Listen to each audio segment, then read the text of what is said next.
Olá, queridos irmãos e irmãs, sejam bem-vindos ao nosso canal e à reflexão diária de hoje, dia 21 de fevereiro, segunda-feira.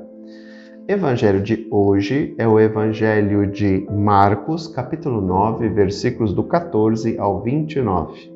Naquele tempo, descendo Jesus do monte com Pedro, Tiago e João, e chegando perto dos outros discípulos, viram que estavam rodeados por uma grande multidão. Alguns mestres da lei estavam discutindo com eles.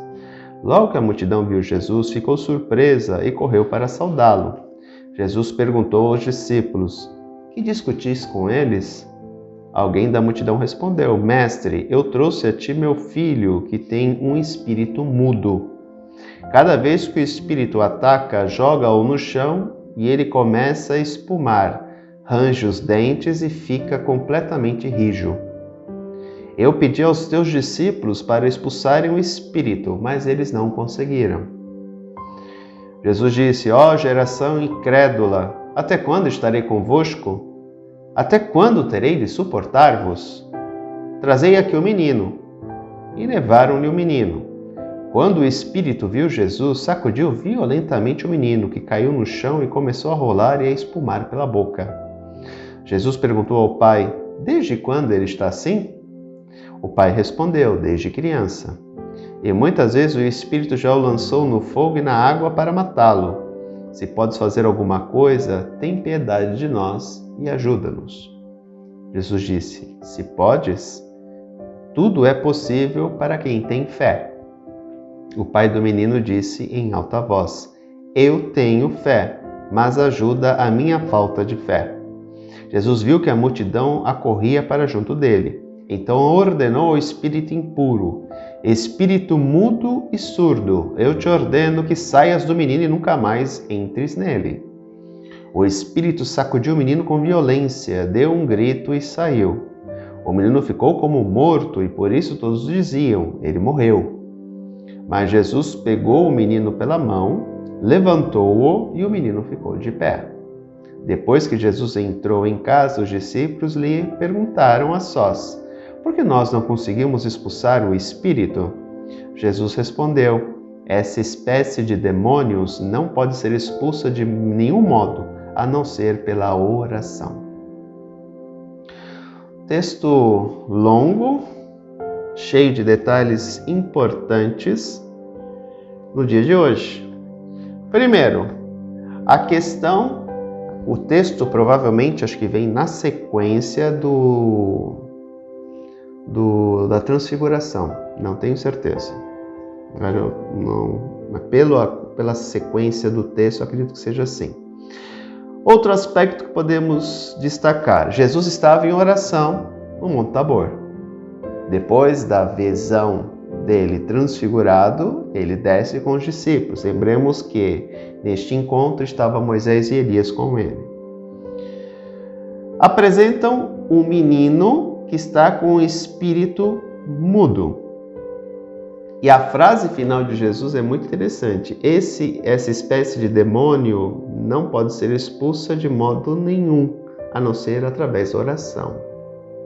Chama a atenção: se podes, tudo é possível para quem tem fé. Aquele espírito maltratava a criança há muito tempo. Tanto que Jesus pergunta: desde quando ele está assim?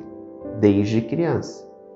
Não nos fala a idade do menino, mas provavelmente então já era um rapazote. Estava aí provavelmente na sua fase de adolescência. Provavelmente. É interessante observarmos que Jesus, de imediato, libera o garoto. Espírito impuro, mudo e surdo, sai dele e não voltes mais. Chama a atenção esse aspecto. Jesus não fala aos espíritos isso. Provavelmente esse espírito é um espírito tão poderoso quanto o legião. Porque lembro a vocês que o legião, quando ele foi expulso, ele pediu para ser expulso e poder entrar nos porcos. E o que aconteceu com a manada de porcos? Eles morreram. O que aconteceu com os espíritos? Eles ficaram livres de novo e continuaram naquela região, porque os habitantes pediram que Jesus fosse embora dali. Quer dizer, o espírito do legião continuou circulando no lugar. Aqui não. Vai e não voltes nele. Chama atenção isso, porque quando Jesus liberta, ele não usa essa expressão, não retornes nele.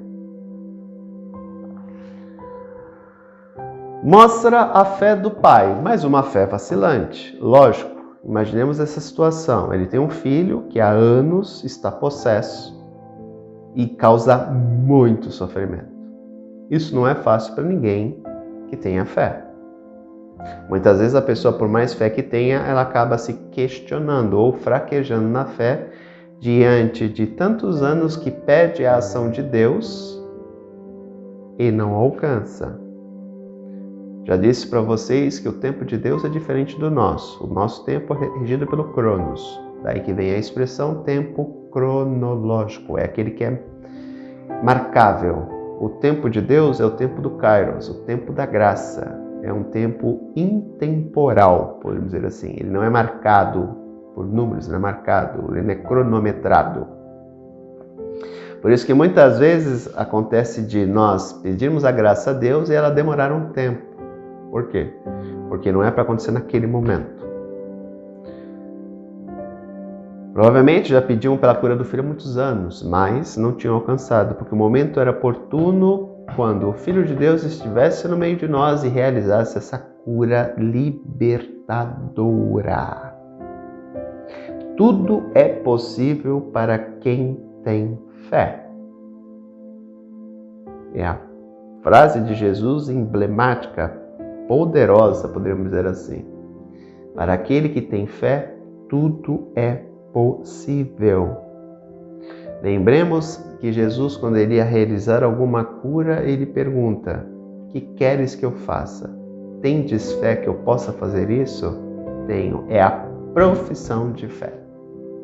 De que ele, o libertador da humanidade, o Goel, o resgatador, pode fazer aquilo. É a profissão de fé. E diante da profissão de fé, tanto do Pai e das outras curas que Jesus realiza, ocorre a cura. Quando nós queremos algo de Deus, devemos lembrar que também temos que demonstrar que temos fé, a fim de que Deus realmente possa agir na nossa vida.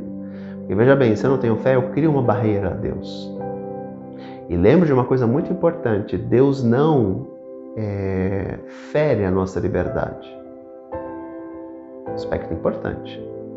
Deus, ele não invade a nossa privacidade. Por isso que eu tenho que professar a minha fé nele. Deus não é alguém que vai lá na força, na dominação, no controle, não. Deus nos concedeu liberdade. E é justamente por causa dessa liberdade que ele não intervém, a não ser que o ser humano abra essa possibilidade. Por isso que Jesus pergunta: tens fé de que eu posso fazer isso? Tem. Pode ser até bastante minha fé. Por isso eu peço, aumenta a minha fé. A questão não é aumentar a fé. Vem em socorro da minha falta de fé. Muitas vezes isso pode acontecer.